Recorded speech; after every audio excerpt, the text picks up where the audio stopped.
Halo semuanya, apa kabar? Selamat datang kembali di channel ini. Sebelumnya kita udah bahas beberapa dasar penting untuk programming PLC. Untuk teman-teman yang belum nonton bisa cek linknya di deskripsi di bawah. Untuk tutorial kali ini kita akan belajar bagaimana cara menggunakan operasi matematika di dalam ladder diagram dan praktek langsung di dalam software design and configuration PLC. Seperti biasa, pada video kali ini kita menggunakan software Rockwell Automation Allen Bradley RS Logix 500. Oke, langsung aja. Di sini kita harus tahu beberapa hal penting. Pada umumnya di dalam program, kita nggak bisa menjumlahkan atau menggunakan operasi matematika pada dua konstan secara langsung. Untuk itu kita perlu memahami beberapa tipe data yang biasa digunakan di dalam pemrograman PLC. Jika mengacu kepada prinsip relay klasik, maka basic dari pemrograman PLC adalah bit atau boolean 0 dan 1. Yap, on dan off. Namun, tipe data seperti integer dan float juga dapat digunakan dalam pemrograman ini, khususnya pada pembacaan analog, misalnya pengukuran sensor. Oke, biar lebih enak, kita langsung aja ke dalam RS Logix 500. Nah, di sini kita udah punya RS Logix 500 yang udah terhubung ke PLC-nya. Nah, di sebelah kiri project tree, kita bisa lihat ada beberapa data files yang tertampil secara default. Dan tiap data files memiliki elements yang dapat kita atur jumlahnya. Oke. Di sebelah kiri kita bisa lihat paling atas ada output dan input yang kita udah pelajari sebelumnya. Kemudian data files yang akan kita bahas pada tutorial kali ini adalah binary, integer, dan float. Oke, kita mulai dari binary. Jika kita klik dua kali, maka akan keluar tiap bit dan addressing dari data biner ini. Nah, data biner artinya adalah boolean information atau discrete, atau disebut juga digital. Yap, 0 dan 1. Nah, di sini adalah tempat di mana kita bisa simpan semua data file yang tipe datanya boolean atau digital 0 dan 1. Nah, dari segi addressing mulai dari B3. B3 adalah default dari RS Logix 500, B300, B301 sampai B3015. Nah, bagaimana jika data file ini nggak cukup? Nah, kita bisa tambah elemennya. Kita bisa klik properties, kemudian elemennya bisa kita tambah menjadi misalnya 3. Oke, kemudian kita bisa dapat addressing lagi 310, 316, 3113, 3210, dan seterusnya. Nah, kemudian kita bisa lihat nomor 2 dari bawah itu adalah integer. Nah, di sini adalah tempat untuk kita nyimpan integer atau bilangan bulat. Sebagai contoh, misalnya ada pengukuran sensor yang menggunakan tipe data integer atau bukan pecahan. Nah, kita bisa simpan di sini sebagai N70, N71, dan seterusnya. Oke, kemudian ada yang namanya float atau bilangan desimal. Di sini kita bisa simpan data bilangan desimal yang dapat kita gunakan di dalam operasi matematika. Nah, secara default RS Logix akan memberikan data file F8 untuk float, dan kita bisa tambah dengan cara klik properties, kemudian kita bisa tambah elemen menjadi 5 misalnya. Kemudian kita memiliki F80, F81, F82, F83, F84, dan seterusnya.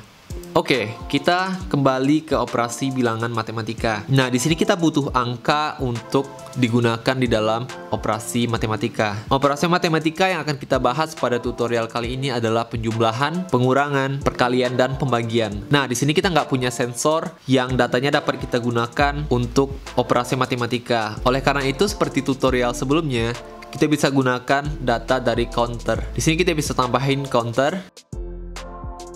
Oke, seperti tutorial sebelumnya, di sini kita udah punya counter yang nilai akumulasinya dapat kita manipulasi. Kita bisa tambah dan kurangin angkanya sesuai dengan input count up dan count down yang kita masukin. Nah, di sini saya akan simulasikan bagaimana angka dari akumulasi ini kita akan simpan ke dalam integer, dan bilangan itu akan kita gunakan untuk operasi matematika. Oke, kita langsung aja offline. Nah, di sini yang harus teman-teman tahu ada yang namanya MOV atau move. Move adalah instruksi yang digunakan untuk memindahkan data file ke data file lain. Di sini kita bisa masukin move MOV. Nah, di sini kita pilih source atau sumber dari data file yang akan kita maksud. Nah, di sini kita bisa lihat kita punya C5.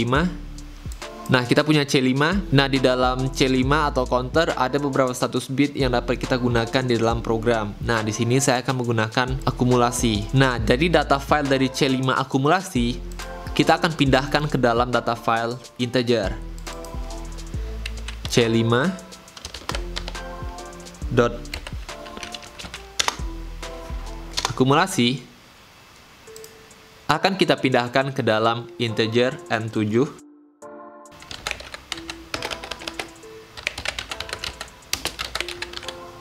Nah, di sini kita udah punya bilangan bulat yang kita peroleh dari nilai akumulasi counter. Kita bisa verify project dan download. Oke, di sini saya akan ngeluarin data file dari counter. Kita besarin lagi. Nah, kita bisa lihat akumulasi, bisa kita manipulasi, bisa kita tambahkan. Seperti ini lebih kurang. Nah, jadi nilai ini akan kita pindahkan dari C50 akumulasi ke dalam N70 atau integer. Nah, kita bisa lihat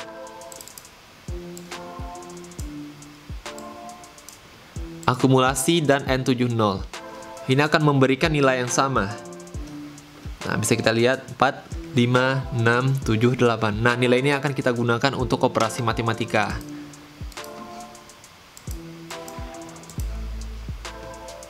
Well, operasi matematika pertama yang akan kita bahas adalah add dan sub atau penjumlahan dan pengurangan. Kita bisa temukan di atas instruction tools.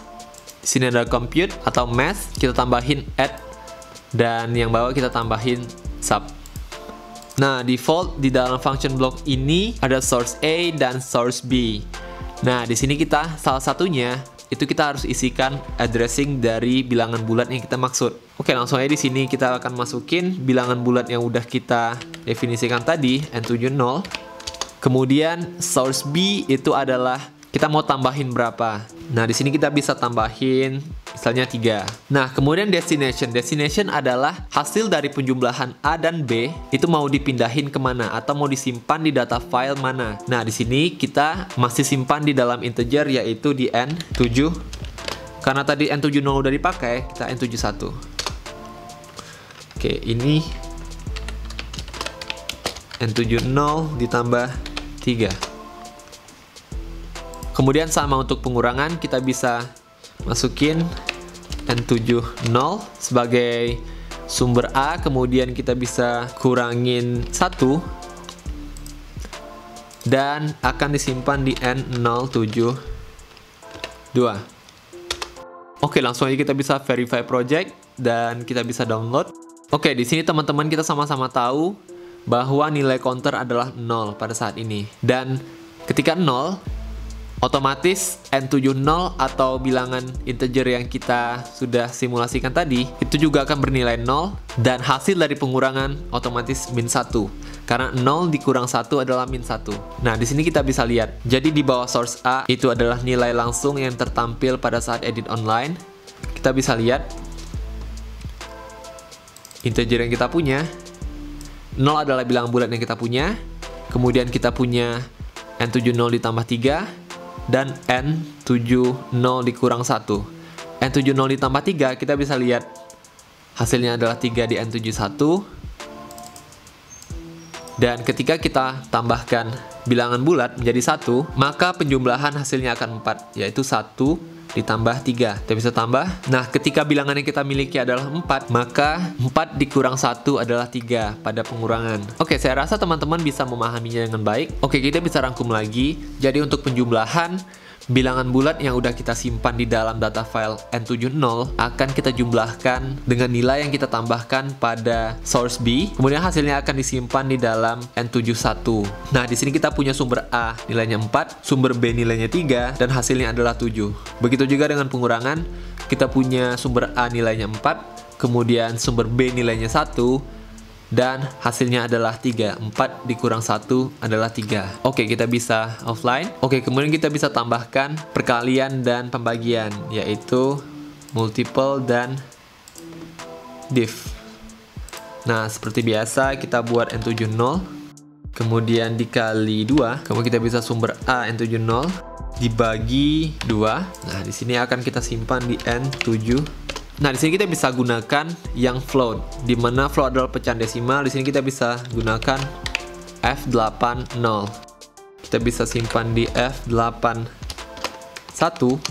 Oke, langsung kita verify project, kemudian kita bisa download dan run, go online. Oke, di sini kita bisa buka yang float. Dan kita bisa buka yang integer. Nah, di sini nilai dari counter kita sekarang, nilai bilangan bulat yang kita punya adalah 0. Kemudian kita bisa tambahkan menjadi 2. Nah, di sini bisa kita lihat pada perkalian, di sini kita definisikan bilangan bulat yang kita punya 2, kemudian dikalikan dengan 2, hasilnya adalah 4. Dan juga 2 dibagi 2 hasilnya 1. Nah, bagaimana jika kita buat ini sebagai pecahan? Nah, di sini bisa kita lihat pada perkalian 3 dikali 2 6, kemudian 3 dibagi 2 adalah 1,5.